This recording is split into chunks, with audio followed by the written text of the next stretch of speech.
I wanted to address the hateful comments left on my channel yesterday and won't waste any time, so I'm going to list them out one by one and debunk all of them. Let's start with how some comments insisted that Gogeta and Gotenks' fusion would lead to a power level of 22 quadrillion if you take Goku's 150 million power level and multiply that by itself.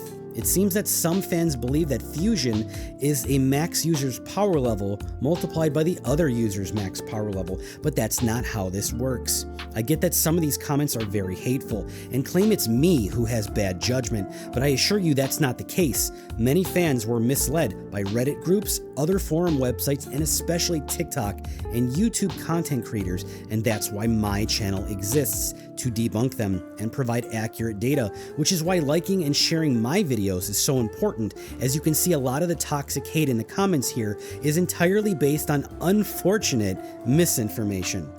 It's wild that some fans believe that fusion works on the maximum power level of the user multiplied by the other character's max power level, but that isn't how the official power level ratings were even set up in the first place, and they're all running off of base power level form multipliers. We see the kids fuse in both Super Saiyan and base forms, and Piccolo didn't yell at the kids when they did this in their base form. These multipliers are clearly meant for the base power levels, even if you're in Super Saiyan form and do the fusion.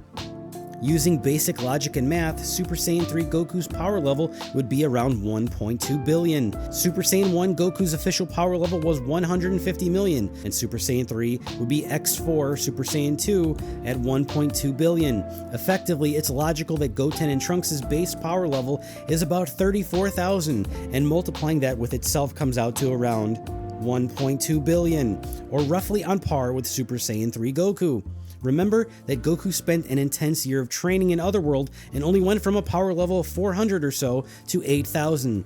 It's not a self-multiplier of 20 times, it's an additional 7,600 per year of intense training. So that means if Goku's power level were 150 million during the Frieza fight, and then he goes to train in Otherworld for a year with the same intensity, he doesn't increase his power level by 20 times over, he only adds 7,600 onto the 150 million.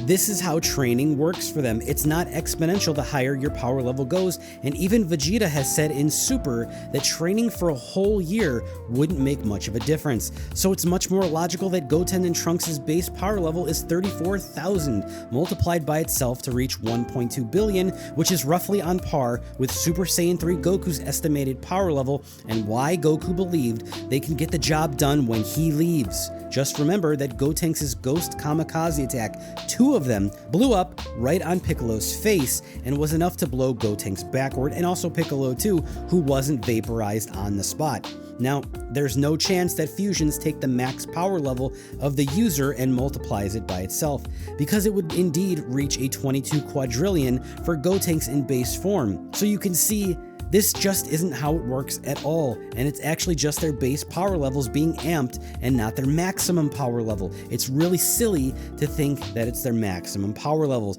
I don't know where people even got this from.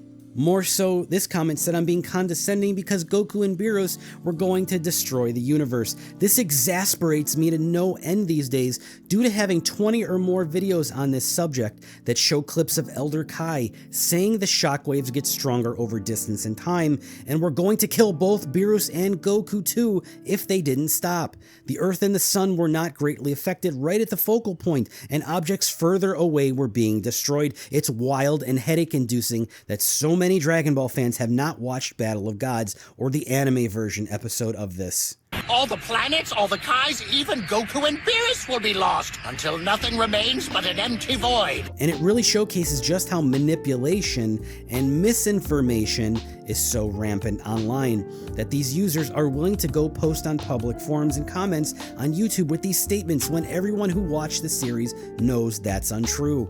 And there isn't much we can do about it but make response videos as best we can, and hope that you share my videos to others and subscribe and like, and help me fight this misinformation, and help others come to love Goku for who and what Goku is, and love Dragon Ball for what the story of Dragon Ball was written as.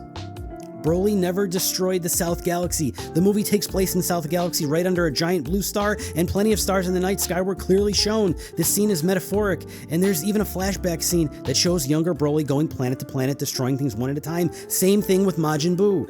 たった数年で何百という星が死の星に変えられてしまいました。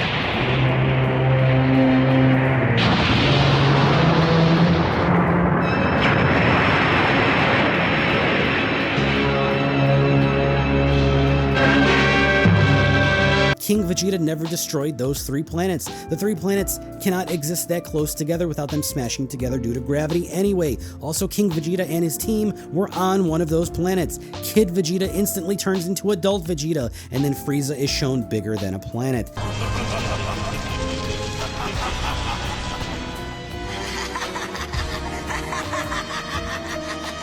It's just a case that I've watched the source material, and these hateful comments from others are entirely from those who have never watched it or need a rewatch of the source material and who are defensive and get upset with me for sharing the facts.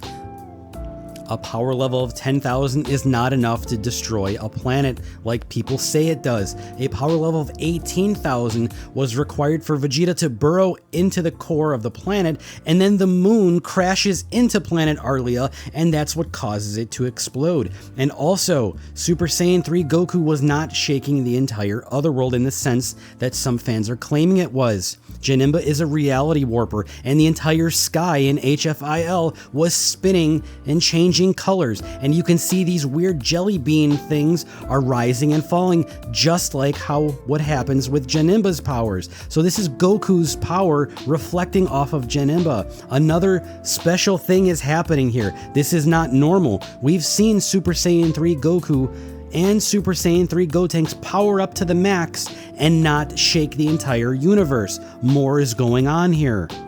Power levels are not exponential. I've said repeatedly in many videos, they're not linear. Goku, with a year of special training, managed to go from 400 to 8,000. That's only 7,600 or so of an increase per year. And Vegeta later says that a year plus training won't really even matter. It's not a 20 times multiplier per year, it's around 7,600, and that number can drastically drop when you don't train and live casually, like Goku, who went from a power level in the high 100,000s to being easily bruised by bullets. Ouch, oh man. Looks like I'm getting a little soft with all this time off. And here I've been teasing Krillin for the exact same thing. So it's just that some fans don't read or watch the source material and call me a hater.